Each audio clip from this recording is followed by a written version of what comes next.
Faire de la recherche, c'est quoi? C'est de la recherche, oui ou non? Vous allez donc analyser avec moi les situations suivantes. Oui ou non? Un étudiant de Master 1 à l'UCR propose un rapport sur l'usage d'Internet en classe de FLE au Costa Rica, après avoir bien étudié la littérature sur le sujet. S'agit-il ici d'une recherche? Un étudiant de Master à l'UCR propose un rapport sur l'usage d'Internet en classe de FLE au Costa Rica, après avoir bien étudié la littérature sur le sujet. Je vous laisse répondre à la question oui ou non. Non, ce n'est pas du tout une recherche ou si vous voulez bien une étude dans les domaines du FLE. Pourquoi? Tout simplement parce que ce n'est pas faisable. Si vous envisagez un travail dans le cadre d'une étude au niveau national, c'est déjà, laissez-moi vous dire, très ambitieux. Quelqu'un d'autre a complété une recherche sur les cours de FLE dans les écoles en zone d'éducation prioritaire, c'est-à-dire les écoles qui se trouvent dans des endroits à risque social, et complété un document qui donne des infos sur l'âge, le niveau socio-économique des familles. Croyez-vous qu'il s'agit d'une recherche? Oui ou non? Et non. Voyons ici que donc, ce n'est pas faisable. On nous a dit bien un mot-clé et c'est pour ça que je vous invite avec cet exercice à bien faire attention à chaque mot que je vous présente. Nous sommes donc dans l'analyse approfondie de contenu. Je ne peux pas réaliser ou mettre en place une étude dans des écoles en zone d'éducation prioritaire parce que c'est exactement le même cas que le premier exercice. Nous sommes donc au niveau national. Si on dit des écoles, ça veut dire que ça va concerner plusieurs écoles ou si se peut, les écoles du Costa Rica. Donc, cette étude, elle est pas faisable. Oui ou non? Un troisième professeur dans une école maternelle appartenant au projet bilingue que nous connaissons tous reçoit des plaintes d'un élève étranger qui se sent harcelé par certains de ses copains qui se moquent de lui depuis quelque temps. Alors attention, cet étudiant professeur de FLE fait un sondage pour identifier les facteurs qui ont influencé le problème. Il identifie alors le problème et émet des hypothèses. Il construit une grille et demande à la classe les informations nécessaires. Il élabore une séquence pédagogique pour aborder le thème de la différence culturelle à travers le conte Le vilain petit canard. Il analyse les données obtenues de la part des enfants de sa classe, interprète les résultats à la lumière des hypothèses et tire ses conclusions. Donc nous voyons bien qu'il y a des étapes qui ont été accomplies par ce professeur qui travaille dans cette école maternelle et qui s'est bien sûr inquiété sur la problématique de l'harcèlement dans sa classe. Alors, la question bien sûr, s'agit-il d'une recherche? Eh oui, bien sûr que oui. Pourquoi? Nous avons donc un problème qui a été détecté, donc ce qui va vous donner déjà des idées pour le sujet que vous devez essayer de créer, pour élaborer votre devis de recherche ou votre travail de recherche. Donc, il me faut absolument un problème détecté comme celui que ce professeur il a bien remarqué dans sa classe. Il nous faut un sondage. Il a fait donc un sondage pour identifier les facteurs. Il a donc émis des hypothèses. Donc, bien sûr que à ces moments-là, juste après les hypothèses, il a créé une grille. C'est donc un instrument qui va lui permettre d'aller beaucoup plus loin dans la recherche des données. Il a donc, à partir de cette information qu'il a collectée, il a donc élaboré une séquence pédagogique qui va donc tout autour du thème de la différence à travers le support du conte Le vilain petit canard, pour ensuite arriver à une analyse des données et bien sûr des conclusions. Alors, dans l'exemple précédent, si vous voyez bien, le chercheur suit une séquence d'étapes ordonnées, donc systématiques. Il ne saute pas directement aux conclusions, mais utilise une méthode scientifique qui consiste à investiguer, si vous voulez, rechercher en vue d'atteindre des conclusions. Nous avons bien fait attention à toutes les étapes que ce professeur il a suivies. Alors, faire de la recherche donc, si vous voulez bien, c'est explorer un phénomène. C'est pour ça que c'est important d'aller dans la information dans un contexte donné. Faire de la recherche, c'est résoudre un problème, c'est questionner ou réfuter des résultats fournis dans des travaux extérieurs ou une thèse. Faire de la recherche, c'est expérimenter un nouveau procédé, une nouvelle solution, une nouvelle théorie. Appliquer une pratique à un phénomène, par exemple.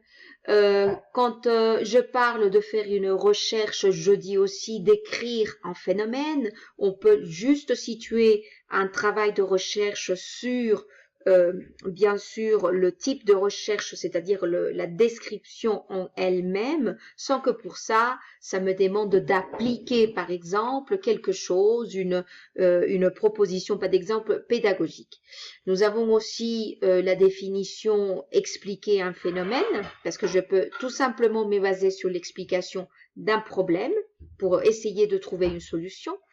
Et la recherche, c'est aussi une recherche des faits ou de vérité sur un sujet.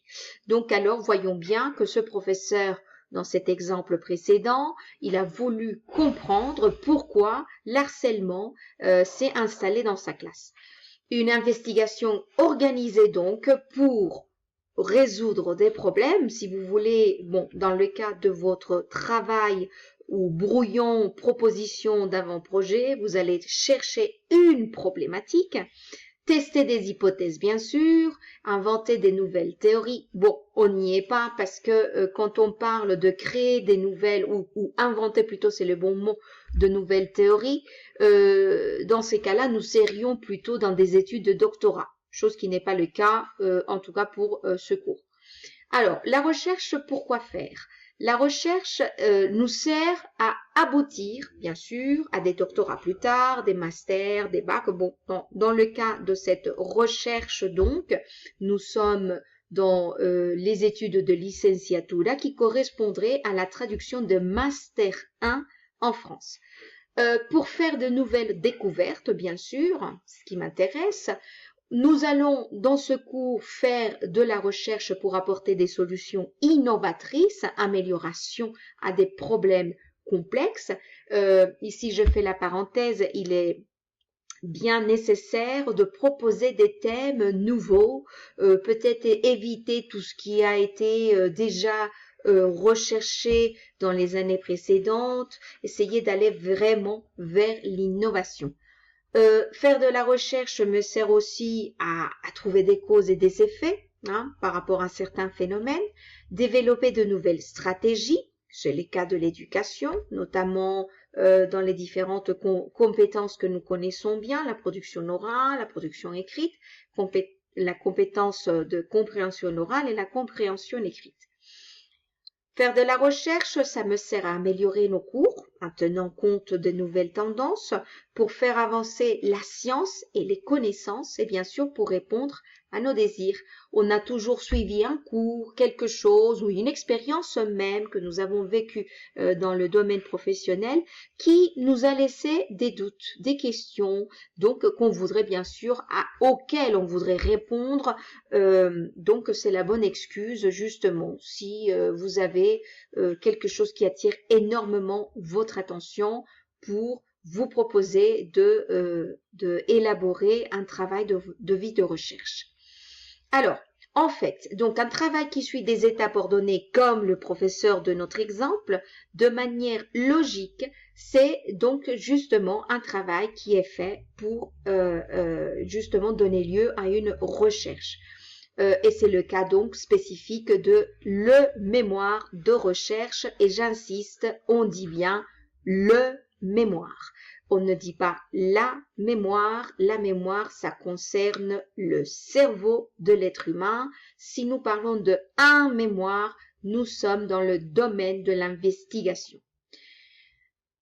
Alors, je vous partage donc à peu près quelles pourraient être les différentes parties qui donc vont donner lieu ou vont donner plutôt la forme à un devis de recherche qui serait, si vous voulez, dans le domaine de la recherche au Costa Rica, un avant-projet.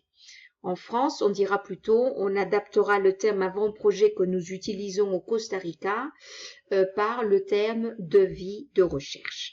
Alors, il me faut un premier chapitre où nous avons bien une justification, une problématique, des antécédents, des états présents. Nous verrons plus tard de quoi il s'agit. Il va falloir bien sûr proposer des objectifs, un général et des spécifiques, une vision et des limitations que nous allons préciser plus tard. Le chapitre 2 concerne le cadre théorique de référence, donc ce seront toutes les notions théoriques que nous allons rechercher dans la bibliographie, dans les livres, dans les articles, etc.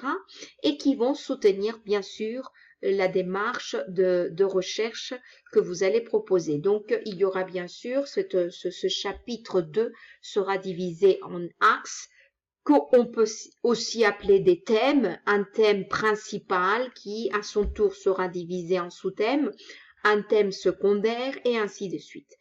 Il est bien conseillé de ne pas en dépasser de 3. Donc, ce cadre théorique des références sera alimenté par des citations, des paraphrases, l'argumentation, bien sûr, une discussion sous la forme d'une argumentation bien à la française que vous allez faire et qui réunira d'ailleurs tous les apprentissages que vous avez suivis lors de vos études de licence 3, c'est-à-dire bachillerato. Donc, il faut bien faire la traduction des termes. Bachillerato égale en France à la licence 3. Et bien sûr que donc le master 1, c'est-à-dire la licenciatura, sera bien l'occasion de rassembler toutes les connaissances que vous avez obtenues, acquis lors de vos études, donc en licence 3, que ce soit pour la filière de ce qu'on connaît depuis longtemps, Francés Puro, ou bien la filière de l'enseignement. Alors, c'est très important que ces citations et paraphrases, bon, bien sûr le soutien théorique, soient en lien avec l'étude, tout en faisant les transitions qu'il faut, tout ce qui fait partie de l'argumentation, une introduction et une petite conclusion à la fin de chaque chapitre. Et bien sûr, sans oublier que la langue française nous demande une certaine formalité au niveau de la rédaction. Vous devez donc aussi faire preuve de votre capacité à rédiger à l'aide des connecteurs logiques.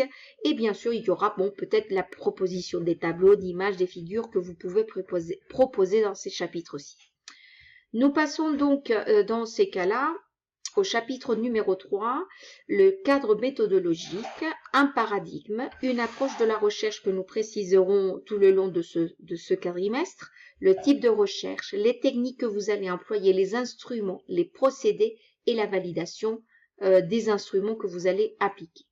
Et donc, nous passons à l'éthique de la recherche, qui sera aussi expliqué dans ce cours, la procédure de négociation d'entrée, le contexte de la recherche, c'est-à-dire, ça va concerner plutôt l'établissement où vous voulez donc travailler et donc bien sûr où ça se situe, c'est-à-dire la commune, l'établissement, les niveaux, etc.